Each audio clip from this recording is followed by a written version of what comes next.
Hi guys, so ngayon pupunta ko yung kapatid ko kasi palo siya ni nanay.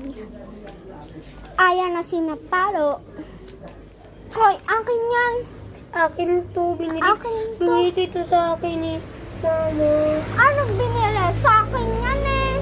Akin to. Akin yan. Akin nga to. Balik mo to sa lalagyan ah. Naglalaro lang naman ako. Naglalaro din naman yun sa'yo eh.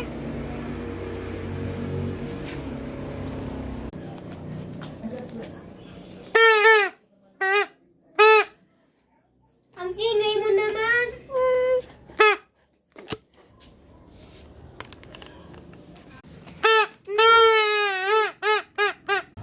Guys, nalaman ko na sundo. Hoy, hoy, hoy. Bakit mo inaway si Bunso? Anong sinayawala akong inaaway? Anong inaway?